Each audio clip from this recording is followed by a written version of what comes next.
Welcome to another Outer Inner Space transmission. Today we're talking about the North Node in Taurus, South Node in Scorpio transit, which is taking place from January 2022 to July 2023.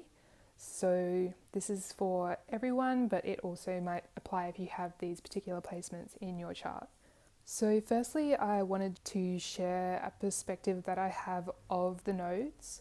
So we are talking about the moon, of course, and to me the moon has everything to do with resonance and your emotional body, the imprints of the emotional body, which happens in our formative years, which we carry out as patterns throughout life. It has to do with reactivity and time, the spirals of time and these anchor points in time, not just in the past and our experiences that we've already had, but also future potential experiences. So future potential would be our North Node attributes, and anchor points in our past have to do with South Node attributes. For example, a situation in your formative years where, let's say, someone was projecting energy towards you, which was in direct contrast to what is authentically true for you, but because at the time you weren't cognitively aware of power dynamics and this kind of thing, this scenario gets stored within the body, within the field, within the emotional body as an anchor point. And a lot of the time, our behaviors and our reactions of this pattern play out again and again, this spiraling effect of revisiting this certain area of life or this certain issue or this certain dynamic, until we are able to make that pattern conscious and clear the energy which is stored in the field. So we have these anchor points in our lives, many of them, and as the nodes change collectively for everyone, we're kind of going through our natal chart and we're working with these energies, these different imprints that have occurred through all these different scenarios, and we're working, if we choose to make conscious these patterns and then evolve to higher expressions of ourselves by clearing these blockages, these patterns, these reactive responses within the body.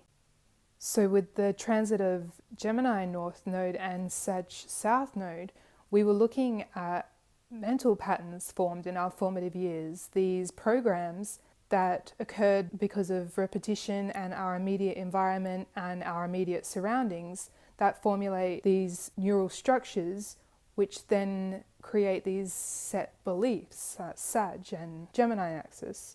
So what we do habitually every day creates a pattern, and we form beliefs upon these patterns. And so we've been working to dissolve these beliefs and investigate these set programs which are out of resonance with what is true for us, but because at the time we didn't know better, they create this anchor point. And because this is mutable energy, the result is kind of an unfinished state, so to speak. So now, as we transition to North Node in Taurus, an earth sign, a sign about foundations, here we can really establish, after deconstructing those old beliefs, those old mental structures, we can establish new ones that are in alignment with value, and that's where the Taurus North Node comes in. I do just want to add that with the nodes, we're not pro North Node and against South Node. It's not about being all about the Taurus qualities and against all the Scorpio qualities. It's about being able to identify qualities. So we're working towards the higher vibrational qualities of the North Node and trying to resist the lower vibrational qualities of the South Node, if that makes sense. It's kind of like, when in doubt, go towards the qualities of the sign that the North Node is traveling through, or your own personal North Node, because that's kind of going to be what lifts you up out of a black hole dynamic of the South Node of repeating the same patterns, and is going to take you towards a quantum leap kind of energy, which is what happens when you align your being, your energetic body, towards the qualities of the North Node, wherever it's traveling, or the North Node in your natal chart. About synthesizing both energies, not pushing one away. It's about how when you do go towards the North Node energies, then the South Node energies dissolve by default because it's along the same axis. So with the South Node transiting through Scorpio, it has to do with power, manipulation, energetic manipulation. It has to do with control, illusions of control, resistance of control. Resources, other people's resources, also veils of secrecy, what's kept hidden from us, and also fear, subconscious fear, and how these fears make us behave and make us react and make us choose certain things. I think this transit will really help us detect when fears are being played upon in certain energy dynamics, when people or organizations are playing on certain fears in order to gain a sense of power. And the issue with this is that it doesn't fulfill. It's like trying to fill a bucket with holes in it. Taking power away from someone else, maybe it might give a sense of a small term gain, but it's not sustainable because it is unethical. And so it's about like learning that power comes from within, and any efforts to try to obtain power from other people through these like manipulative strategies or maneuvers, it's just going to really come back to the person's detriment, really.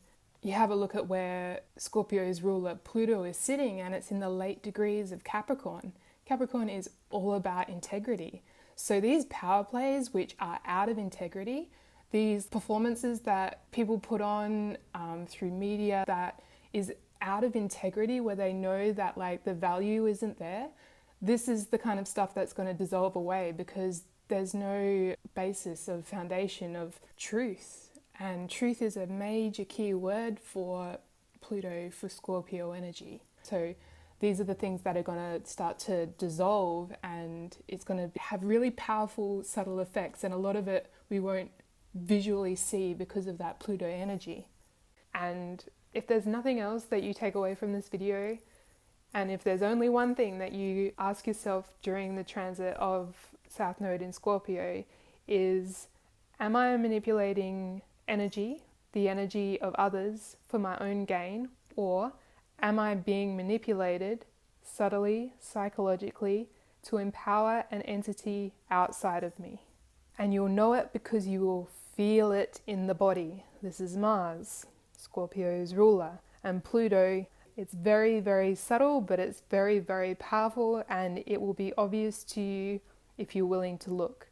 It'll be uneasy in a sense. There will be this sense of kind of ick associated with it because very often it's linked to a very personal, intimate fear or need. So the need aspect is the Scorpio Taurus axis that needs to be synthesized. So asking yourself, are my fears being triggered, and am I adjusting my behavior, or is my sense of personal equanimity now on shaky ground? Have I become the vulnerable party in this scenario? Basically, have I chosen to give my power away in order to feel safe and secure? It is pretty tragic, but throughout history, people have preyed on people, manipulated energy to their own advantage. With the North Node in Taurus, it's about being very simple and clear and kind of obvious in what you're asking for. Like, it's not really, you don't need to lie to get what you need. You don't need to take from someone else and put them at a disadvantage or bamboozle them in order to get what you need. This is kind of like stock market shit where people are selling products that don't exist. That's Scorpio South Node, taking money from someone who doesn't understand and giving them false promises. Do you know what I mean? So we're going to be seeing a lot of shifts in that regard as well in the financial system, because it has everything to do with that axis. And I'm not hating on Scorpio energy, just a little side note, I have Sun, Mercury, Mars and Pluto in Scorpio in my 10th house, so this is just an example of those lower vibrational Scorpio energies that the South Node is working to clear out of the collective. It also has to do with emotional manipulation as well, so working on other people's weak points or confusing them, like I said, like these kinds of things. Really understand that they have karmic repercussions. Like anything that you do, regardless of where the North or South Node is, any energetic output that you put out there is going to come back to you. Like, it's just how the universe works. So just keep this in mind. Like, the whole idea with astrology and working with these nodes and understanding your natal energy is that these kinds of practices don't need to be done in order to get to where you want to go or feel a sense of contentment. Like, it's just about understanding your own energy and your own alignment and your own values. And that's a perfect segue to talk about the North Node in Taurus. So the antidote to being susceptible to energetic manipulation is knowing what you value. Everything about this North Node aspect has to do with our own sense of value and understanding what grounds us here and what is meaningful to us, what really matters to us and what we attribute value to. So it's a very simple energy with Taurus energy, in the sense that we're talking about the five senses, we're talking about practical abilities and this very consistent operating system where little by little we set the foundation in place. And I've put a link below to what I've called a second house valuation. It just gives you a bit of instruction of how you can look at the second house of your natal chart. It's like a practice to hone in on what your personal values are. It can take as little as 10 minutes to half an hour to an hour. It depends how deep you want to go. But when you look at your own second house or wherever Taurus is in your natal chart, understanding the energies there and really feeling into the vibrations of what is personal for you can fortify your energy, give you clear focus about what your values are. And when you know your values, when you're very sure about what you stand for in that regard, you will be able to detect emotional manipulation, energetic manipulation, half-truths, dynamics where power dynamics are at play, and you'll just be impervious to them because you're not susceptible to that fear trigger of like FOMO or false promises, anything like that. So with Taurus being ruled by Venus, it's about a sense of comfort and a sense of flow as well. And also consistency, I think, is a really important thing to have a look at. It's not about these big grand ideas or this fast track to success. It's about little incremental steps forward that create this foundation that you can build anything from. And when you know your values, everything evolves from these recognitions. Also worth considering that Taurus is a stickler for quality, so purchasing items which have sustainable impact, long-term wear, putting money into investments which aren't just flight of fancy, like they're going to give a return on the money that you put in. It's like really taking the time to make sure your energetic spends are in alignment with the values and also have a basis in quality and long-term sustainability. And speaking of sustainability, this transit has a lot to do with a return to nature. Heaps. Like, you can kind of already see it with the oil prices skyrocketing. Like, it's going to be a big deal realizing that we can't just continue to take and take and take from nature.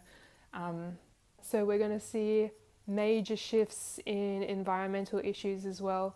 I think, just from my personal view, in order to like make this transition as smooth as possible, it really is about not projecting energy into like everything that's going wrong, everything that sort of people are doing wrong in the world, but just taking personal responsibility for your own connection to nature. And I think if everybody endeavors just to make a personal connection to nature, this is going to shift everything fundamentally from like a really core level and have massive reverberating effects.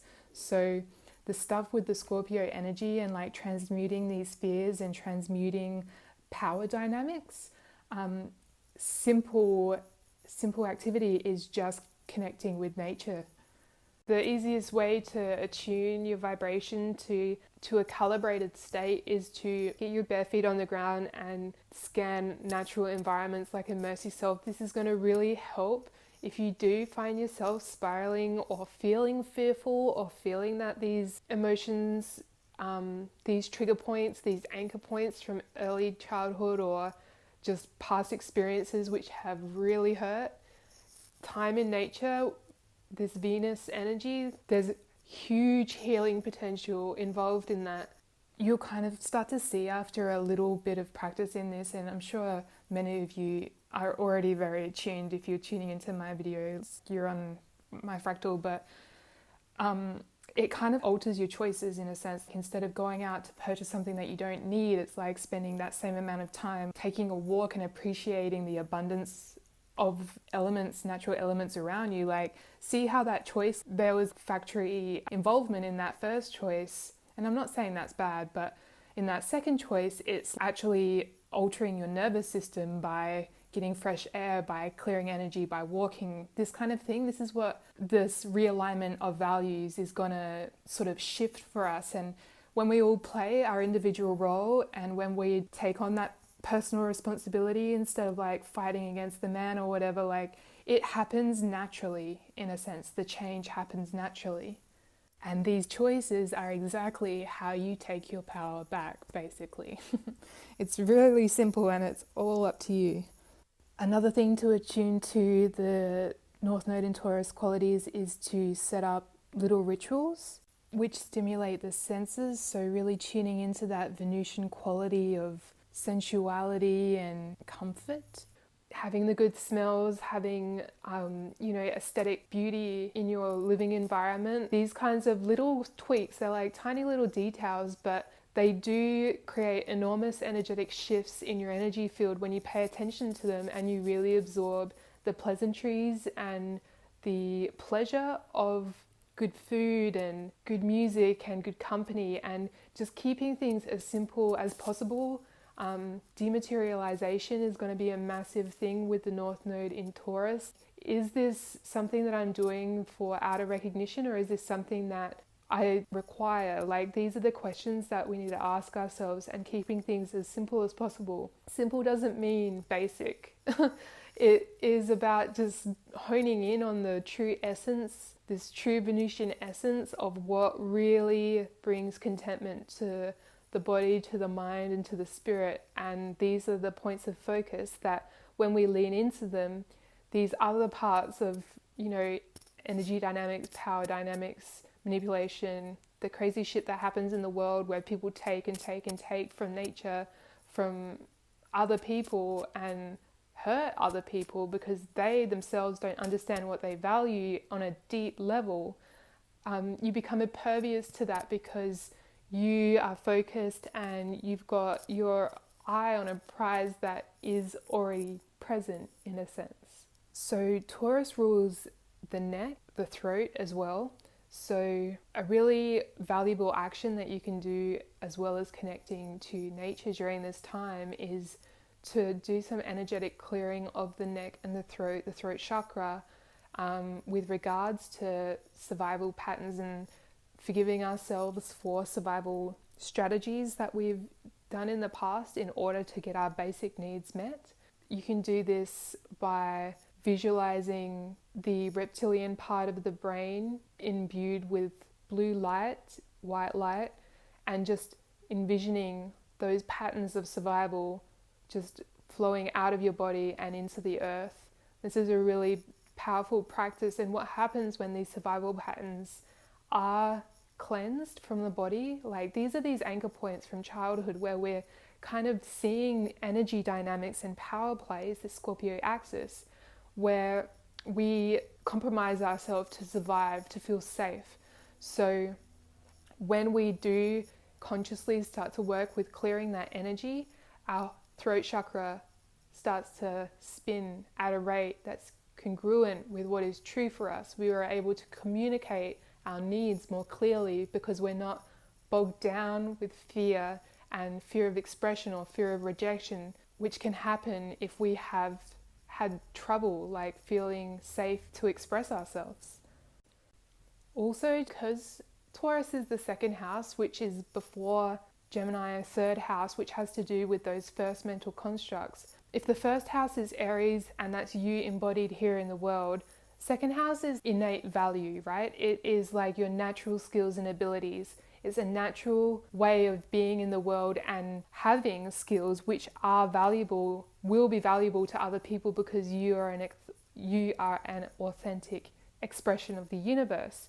And this is before the mind gets involved. So it's before you're kind of conceptualizing, how am I going to do this? How am I going to make money? It's about coming back to those values, what's really true for you, and seeing how you are already naturally imbued with all the skills and abilities that you need in order to get your needs met and to live in that Venusian comfort. It's natural and it's innate. So it's not about kind of thinking or working angles, anything like that. It's about recognizing that it's really already there within you. And it's about getting rid of the social conditioning about being good if you're not self-interested or looking after the self. The second house in Taurus has everything to do with establishing a foundation for yourself so that you're comfortable, so that you can go out into the world and offer these services and these talents. So I talk more about this in some of my Taurus videos. I did an ESP video series and a chart ruler video, so it might be worth checking out those if you want to learn a bit more about that aspect of what I'm talking about there, the natural imbued skills that we all are born with.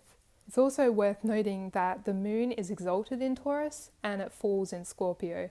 So this nodal transit can completely shift your existence if you're willing to synthesize those lower vibrational qualities and fortify those higher vibrational qualities. Like, you can take the next 18 months of your life and completely pivot your career, your relationships, your sense of self-worth, confidence, like everything can shift because the power of the moon and this spiraling aspect can really work for you if you're willing to look at some of the icky aspects of power dynamics and how they've played out in your life and work towards fortifying your sense of value and what you value and making that priority. So just keeping in mind, this transit goes from January 2022 to July 2023. So it's 18 months. You can look to wherever Saturn is in your natal chart to make a long-term plan as to how you're going to work with this energy. I'm going to be doing a video soon about Saturn and money, so if you're interested in that, please subscribe so that you get notified on it. But what I'm kind of wanting to say is it's about the really little things that you do every day. It's not about doing this powerful pivot where you shift everything and you change everything. It's more about like doing these really sustainable little Saturn kind of shifts where it's about the long term and it's about compounding results in a sense. So I think I'm going to leave this video here. I hope you found some value in it. If you appreciate this perspective, please like and subscribe. And there are links below if you want some more information. And there's also a link below to that second house valuation, which is free. You don't need to pay. All right, so thank you and I wish you well.